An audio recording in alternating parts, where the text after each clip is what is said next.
तो आज बात करते हैं कि how you improve your self. सीधा सीधा इसी चीज पर बात करते हैं कि how you improve your self, मतलब कैसे अपने काम को और अपने उन आदतों को इम्प्रूव कर सकते हो जो तुम्हें डिस्टर्ब करती हैं या हमेशा तुम्हें परेशान करती हैं। देखो, अगर तुम्हें अपने काम को या अपने आप को इम्प्रूव करना है तो सबसे पहली बात तो यही है कि तुम अपने माइंडसेट को इम्प्रूव करो, because without mindset you can not do anything. तुम कुछ भी नहीं कर सकते, बिकॉज अगर तुम्हारा मन, तुम्हारा माइंडसेट, तुम्हारी इच्छा ही नहीं होगी किसी काम को करने की, तो तुम कैसे ही सोच सकते हो कि तुम कुछ करने वाले हो या कुछ तुम कर सकोगे। अगर तुम्हारे दिमाग में ये इच्छा ही नहीं उत्पन्न हो रही कि मैं अपने आप को इम्प्रूव करना चाहता हूँ, मैं चीज़ों को इम्प्रूव करना चाहता हूँ, मैं जहाँ हूँ मैं उस जगह से उठकर उस जगह जाना चाहता हूँ जहाँ पर मुझे जाना चाहिए, जहाँ पर मेरी इच्छा है जाने की, जहाँ मेरी मैनिफेस्टेशन मुझे लेके जाना चाहती है, और तुम्हारे अंदर ये इच्छा ही नहीं है तो निकल जाओ, इस वीडियो को छोड़कर अभी अभी चले जाओ, क्योंकि तुम आगे कुछ कर ही नहीं पाओगे भाई। जब ये इच्छा है, जब इस वीडियो को देखने आना, ठीक है। तो ये इच्छा, और ये मत सोचो कि ये इच्छा तुम्हारे अंदर किसी तरह से आने वाली है। ये इच्छा तुम्हारी ऑटोमेटिक होती है, और इच्छा तो सबकी होती है कि हाँ मुझे ये चीज करनी है, मुझे ये चीज करनी है। पर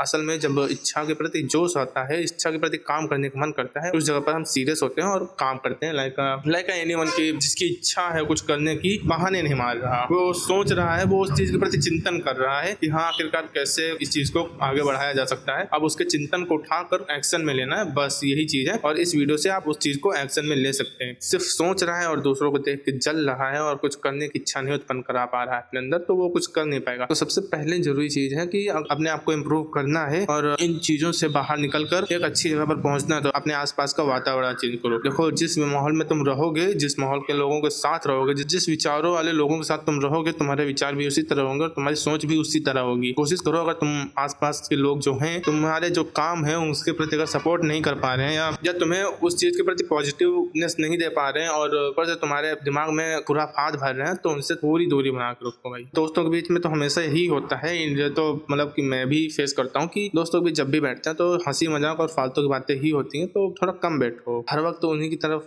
झुकाव करोगे और ऐसे ही दोस्त बनाओगे ना, तो तुम भी उन्हीं की तरह रह जाओगे और आगे कुछ नहीं कर पाओगे। तो मतलब अपने आप को थोड़ा अच्छे माहौल में रखो, और भले ही अकेले रहो पर एक पॉजिटिव माहौल में रहो, ताकि तुम कुछ कर सको, आगे चलकर कुछ सोच सको। और दूसरी चीज मैं बताना चाहूंगा कि बोरनेस से और सैडनेस से, चाहे स्ट्रेस हो, चाहे सैडनेस हो, चाहे जो चीज हो, हम उससे भागते हैं। ये अच्छी बात नहीं है कि वो जो बर्डन आ रहा है, बर्डन से हम सभी को डर लगता है, पर इस चीज से भागना एक बहुत अच्छा उपाय नहीं है कि अपने आप को इम्प्रूव किया जा सके। ये बेकार कर सकता है आपको, आपके माइंडसेट को। तो ट्राई टू डू कि उस बर्डन को सहन करो। देखो, बर्डन आ रहा है मतलब कि तुम्हारा दिमाग सिग्नल दे रहा है तुमको कि देख भाई, तू इस जगह पर है और इस जगह पर तेरा काम नहीं होने वाला। जो चीज तुम सोच रहा है, जो चीज तू चाहता है बनना, वो चीज यहाँ पर नहीं काम करने वाली। और उसी चीज के तुम बर्डन, तुम्हारा दिमाग तुम्हें बर्डन दे रहा है, उस चीज के प्रति तुम्हें विचार बोरनेस दे रहा है, और तुम उन विचारों से भागोगे। और उन विचारों से बचकर तुम अगर सोचोगे कि मैं जाकर रील्स स्क्रॉल कर लूं, उससे तुम्हारा बर्डन तो चला जाएगा। हाँ, रील्स स्क्रॉल करोगे, तुम्हें दिमाग अचानक से हाई डोपामिन में जाएगा और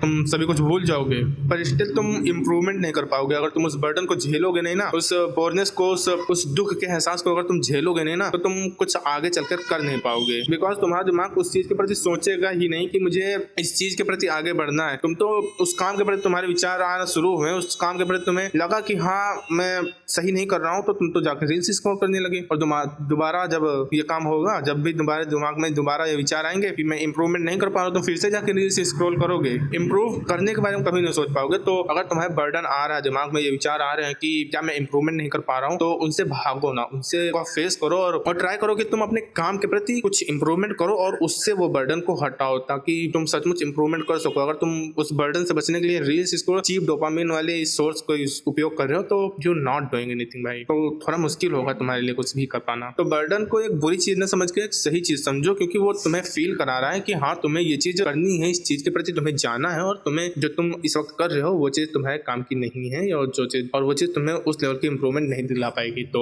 उस चीज को सहन करना सीखो, चाहे जो चीज हो सहन करना सीखो, उससे भागो ना और उसका सामना करो। तो ये दो चीजें जरूर फॉलो करो, और तुम चाहे जो करो, और कोई दिक्कत नहीं है। अपने काम पर अच्छे से समय दो और चीजें तुम कर सकते हो अच्छे से। बस तुम्हें अपने आसपास के एनवायरनमेंट का ध्यान रखना है कि हाँ तुम्हारा एनवायरनमेंट कैसा है, तुम वहां पर इंप्रूवमेंट कर सकते हो कि नहीं कर सकते हो, क्योंकि एक बैड एनवायरनमेंट से तुम रिजल्ट जल्दी कुछ कर ही नहीं पाओगे, तो भले तुम अकेले बिताओ अपना समय, पर स्टिल अपना समय अच्छे तरह से बिताओ और ऐसे निगेटिव थॉट वाले लोगों के पास बिल्कुल न जाओ। जाओ बाहर जाओ, घूमो फिरो, क्योंकि दैट्स इंपॉर्टेंट। इसी से हम इंप्रूवमेंट करते हैं और जो एक नेचुरल डोपामिन भी देता है हमें। पर स्टिल अगर तुम बैड इन्वायरमेंट के साथ ही अपना समय निकालने वाले हो तो फिर नेचुरल डोपामिन है वो तुम्हें फायदा ही नहीं, नुकसान ही देने वाला है। तो ये चीज कंट्रोल करो एंड स्टिल बर्डन सहन करो। हर वक्त रील्स स्क्रॉलिंग इस चीजों में समय न दो, कुछ समय बोर्डनेस में दो तो अच्छे खासे आइडियाज आएंगे। जैसे कि मैं खुद ये चीज नहीं कर पा रहा हूँ और समय भी नहीं मिल रहा ज्यादा, तो चीजों को दो, समय दो और बोर्डनेस को सहन करो। हर वक्त किसी फालतू की चीजों के तलाश में मत घूमो और शांति से कुछ समय शांति से निकालना शुरू करो, ताकि तुम अपने दिमाग को थोड़ा रिलीफ दे सको और कुछ अच्छा कर सको। तो ये चीजें फॉलो करो और ज्यादा कुछ जरूरत ही नहीं। तुम जब ये चीजें फॉलो करोगे तो अपने मन से धीरे धीरे सब चीजें सही होना शुरू हो जाएंगी। बस हाँ, समय लगेगा, ऐसा मत सोचना बिल्कुल भी कि 1-2 दिन में ही कुछ होने वाला है। चीजें समय लेती हैं, चाहे जो चीजें हो, चाहे तुम बॉडी बना रहे हो, चाहे कोई अपने काम में तुम लग रहे हो, हर एक चीज समय लेती है और जिस समय देना सीखो। ये पेशेंस तुम्हें रखना पड़ेगा, क्योंकि अगर तुम पेशेंस नहीं रख पाओगे तो फिर कैसे ही काम चलेगा। चाहे जो चीज हो, चाहे बॉडी बनाना, चाहे जो भी चीज हो, एवरीथिंग, सब में पेशेंस रखो और चीजें करते रहो लगातार। इसी से इंप्रूवमेंट होता है और होता रहेगा यार। इसी